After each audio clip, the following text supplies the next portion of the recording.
What's going on, y'all? I had an epiphany the other day, and when I have an epiphany, I like to share it with the local rednecks. That be you. Class is in session. All you liberals, go ahead and stick your heads right back in the sand where it belongs. Good little ostriches. You don't need to know about this stuff anyway. Rule number one of modern warfare, y'all, is you don't necessarily have to fry the people. All you gotta do is fry the grid. There's something called an EMP, which is also known as an electromagnetic pulse. It's quite the rage these days, actually. It is not radioactive, but it's a pulse of energy that has a side effect because it's a nuclear detonation. Now, y'all don't have to worry about this stuff. An EMP is not going to have any effects on people, but it'll take out a grid faster than Stacey Abrams will take out an all-you-can-eat buffet. We gotta take this stuff serious. Just one of these things can take out 5 miles at ground level. It can fry things like cell phones, generators, the beer fridge, TVs, radios, cars, all within just a few seconds, okay? It's gonna go over about like Harry and Meghan trying to move back into Buckingham Palace, which is not very well at all. Why am I talking about EMPs? Because I believe that whoever would hit North America or the UK or Australia would have to play dirty to hit us. That's why. And this is dirty. The ironic thing is, I think a whole bunch of EMPs detonated, over major cities would actually make us smarter. We've never seen the stupidity of the human race reach higher heights than what it is right now. Y'all agree? And all the God's people said, amen. Yeah, they're pretty dumb. What we do is we choose a political party, we log into the mothership, and we download whatever thought process we're supposed to have each day from the mainstream media, not even knowing that most journalists are fiction writers. An EMP would force us to think again without the media telling us what to do. And you would think that the grid being fried would be like 100% bad thing. I personally disagree. I think it would be like a tornado going through a meth lab and doing $1 million worth of improvements.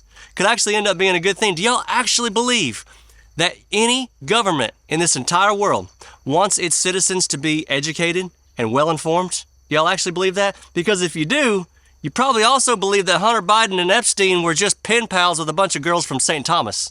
The same people that closed your businesses, locked down your homes, made you lose jobs because they're mandating things, made your parents and grandparents die alone, they want you to vote for them this November so they can stay in office and keep their jobs.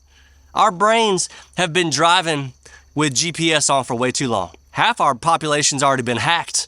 We've forgotten how to look for streets and landmarks, and we've become a society that absolutely just lets the narrative give us the GPS, drop us the pin, and we go from there. Instead, what we should be doing is relying on morals and principles and calling BS out whenever we see it.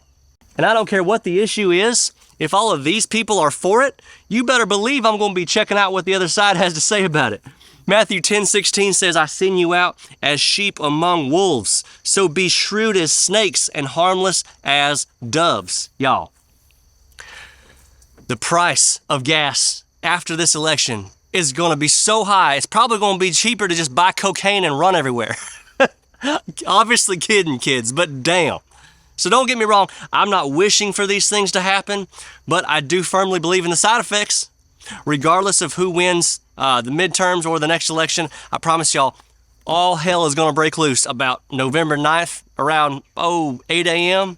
because Democrats have polished the turd and put a dadgum tuxedo on it for far too long. We're about to find out just how terrible this economy actually is.